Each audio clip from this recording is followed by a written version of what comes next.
Bonjour Le Figaro Vin. Quel est votre plus beau souvenir passé au domaine? C'est un souvenir qui revient tous les ans à l'occasion des assemblages. C'est un travail collégial en équipe. Chaque année, on déguste plusieurs fois jusqu'à temps de trouver l'assemblage qui soit le meilleur dans le millésime, le plus équilibré. Et votre pire souvenir? Alors mon pire souvenir, ce sont les millésimes où nous avons des aléas climatiques comme le gel ou la grêle et qui peuvent mettre en difficulté les viticulteurs avec lesquels on travaille et qui rendent plus difficile effectivement ce choix. Quelle cuvée avez-vous apporté aujourd'hui? Aujourd'hui, nous avons apporté Clarendelle 2023 en rosé, notre dernière cuvée, qui est un rosé de pressurage direct.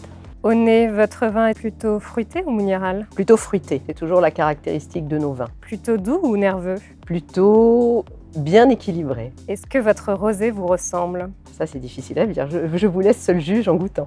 Votre vin est-il un vin hollywoodien? Oui, d'une certaine manière, puisque nous avons la grande chance de participer à une cérémonie célèbre hollywoodienne, donc la cérémonie des Oscars, pour laquelle nos vins accompagnent les quelques dîners de presse et le dîner de la soirée de remise des prix. Quel est le meilleur moment de la journée pour déguster votre rosé? Alors le rosé peut se goûter toute la journée d'une façon très agréable le midi, mais également le soir. Ça a un caractère assez festif pour l'apéritif, en terrasse, quand il fait beau.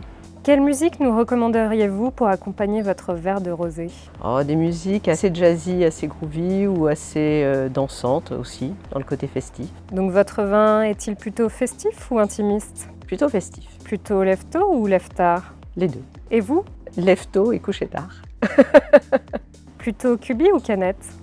ni l'un ni l'autre. Votre petit truc pour refroidir rapidement une bouteille de rosé? La mettre dans un seau avec de la glace. Et pour l'ouvrir sans tire-bouchon? Je ne sais pas, je n'ai jamais essayé. J'ai toujours un tire-bouchon avec moi. Et pour la boire sans verre? Pour la boire sans verre, peut-être à la bouteille, mais bon, c'est pas très élégant. Le rosé en cocktail, c'est péché? Le vin en cocktail, pour moi, ça reste un péché.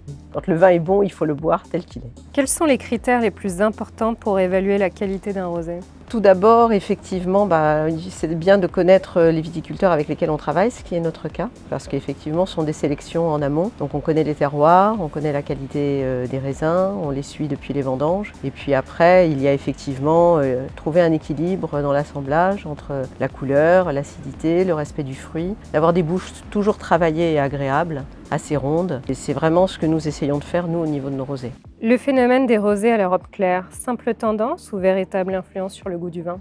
C'est surtout une demande des consommateurs au fil des années. Nous avions commencé Clarendelle avec des rosés qui étaient beaucoup plus foncés et effectivement qui étaient plus dans la tradition des clairets. Et on a souhaité se mettre au diapason des consommateurs, de nos clients qui nous demandaient des rosés beaucoup plus clairs. C'est vraiment la tendance des marchés aujourd'hui. Quelle est selon vous la recette d'un bon rosé?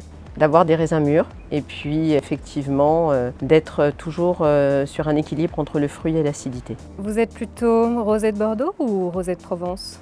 Alors j'aime tous les rosés, j'aime bien les rosés de Bordeaux, mais j'aime aussi les rosés du Sud et nous avons d'ailleurs à cette occasion, depuis cette année, lancé une nouvelle famille de vins dans le Sud qui s'appelle Clara, avec un rosé complètement différent, avec des cépages plus du Sud, Grenache Syrah, alors que là nous sommes plutôt sur des Cabernet Sauvignon, Merlot et Cabernet Franc.